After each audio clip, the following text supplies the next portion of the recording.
கோவை வடக்கு தொகுதியில் அடிப்படை பிரச்சினைகளை தீர்ப்பதோடு போக்குவரத்து நெரிசலை கட்டுப்படுத்த பாலங்கள் அமைத்து தருவேன் என தாவேக வேட்பாளர் சம்பத்குமார் தெரிவித்துள்ளார். அவருடன் நமது செய்தியாளர் மாரியப்பன் நடத்திய கலந்துரையாடலை தற்போது பார்க்கலாம்.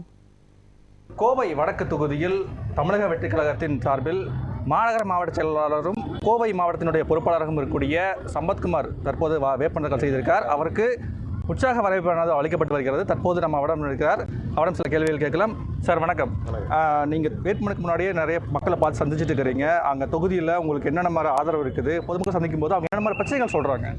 சார், மக்கள் நிச்சயமாக பார்த்தா ஒரு அதிருப்தியில் இருக்காங்க. அவங்கள அடிப்படையான விஷயங்கள் அவங்களுக்கு கிடைக்க மாட்டேது. அவங்க சொல்கிற விஷயமே எங்களுக்கு சொன்ன தேதியில் தண்ணி வர்றதில்லை, சொல்லிக்கிற மாதிரி நல்ல சாலைகள் இல்லை, பெண்களுக்கு முக்கியமாக பாதுகாப்பு இல்லை, சட்டம் ஒழுங்கு சீர்கேடு கிடக்குது.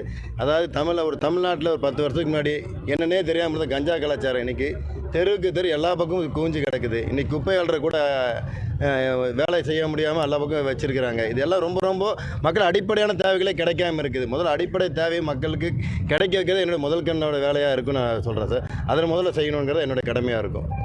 ஒருபுறம் டிஎம்கே வேட்பாளர், அவரும் முதல் வேட்பாளர், முதல் தலைமையாக வேட்பாளர் இருக்காங்க. நீங்களும் முதல் தலைமையாக வந்திருக்கிறீங்க. அதே சமயத்தில் தேசிய கூட்டணி சார்பில் ஏற்கனவே சிட்டிங்க மல்லியா அவங்க இருக்காங்க.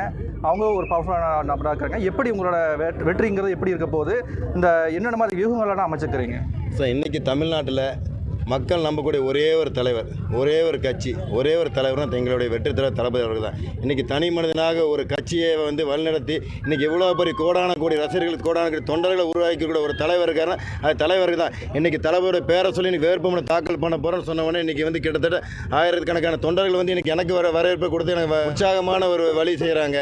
இதை தளபதியோட ஒரு பேருக்கு மட்டும்தான். இது எந்த ஒரு தலைவரால் செய்ய முடியுமாங்கிறது முதல் கேள்வி நடு. அதிலே தெரிஞ்சுக்க யாருக்கு இன்றைக்கி மக்களோட செல்வாக்கு இருக்குது, யாருக்கிட்ட மக்கள் இருக்காங்க, யாருக்கு பின்னாடி தொண்டர்கள் இருக்காங்கன்னு தெரிஞ்சுக்கும் சார்.